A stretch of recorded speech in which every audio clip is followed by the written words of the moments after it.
జూబ్లీహిల్స్ ఉప ఎన్నిక తెలంగాణ రాజకీయాల్లో కీలకంగా మారుతుంది. ఈ గెలుపు ప్రధాన పార్టీలకు ప్రతిష్టాత్మకంగా నిలిచింది.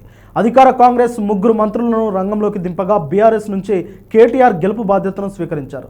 బీజేపీ సైతం మిత్రపక్షాలతో కలిసి వ్యూహాలు రచిస్తుంది. ఈ సందర్భంలో ప్రముఖ సర్వే సంస్థ కొడమో కనెక్టింగ్ డెమోక్రసీ జూబ్లీహిల్స్ బైపోల్పై సర్వే నిర్వహించి ప్రజలు ఏమనుకుంటున్నారో కీలక వివరాలను వెల్లడించింది. వచ్చే నెలలో ఈ ఉప ఎన్నిక షెడ్యూల్ విడుదలయ్యే అవకాశం ఉంది. దీంతో ప్రధాన పార్టీలు ముందస్తు కసరత్తు ప్రారంభించాయి. కాంగ్రెస్ బీసీ అభ్యర్థిని బరిలోకి దించాలని యోచిస్తుంది. అజారుద్దీన్కు మండలికి పంపడంతో ఇద్దరు బీసీ నేతల మధ్య పోటీ నెలకొంది. ఎంఐఎం పోటీపై ఇంకా స్పష్టత రావాల్సి ఉంది. బీఆర్ఎస్ నుంచి మాగంటి గోపీనాథ్ సతీమణి పోటీ చేయడం దాదాపు ఖరారైంది. ఈమె ఇప్పటికే ప్రచారం మొదలుపెట్టారు. బీజేపీ అభ్యర్థి ఎంపికపై చర్చలు జరుగుతున్నాయి. టీడీపీ మద్దతుతో బీజేపీ ముందుకు సాగనుంది. కొడమో కనెక్టింగ్ డెమోక్రసీ సర్వే సోషల్ మీడియాలో వైరల్గా మారింది. ఈ సర్వే ప్రకారం బీఆర్ఎస్ 42.8% ఓట్లతో ముందంజల్లో ఉంది.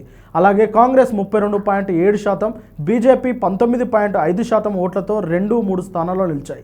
ఈ సంస్థ గతంలో రాజస్థాన్, మహారాష్ట్ర, ఆంధ్రప్రదేశ్లో సర్వేలు నిర్వహించింది.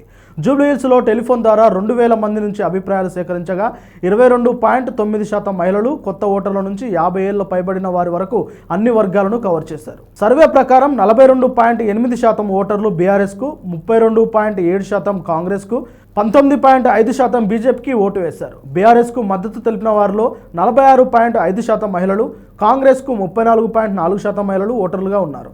26 నుండి 35 ఏళ్ల ఓటర్లలో 45% బీఆర్ఎస్కు, 26.1% కాంగ్రెస్కు మద్దతు తెలిపారు. 36 నుండి 50 ఏళ్ల వారిలో బీఆర్ఎస్కు 44.7%, కాంగ్రెస్కు 33.8% ఆదరణ ఉంది. అయితే అభ్యర్థుల ఎంపిక, నేతల ప్రచారం, పోటీలో ఉన్న వారి ఆధారంగా చివరి నిమిషంలో ప్రజల మనోగతంలో మార్పులు రావచ్చని సర్వేస్ ఆలోచిస్తోంది.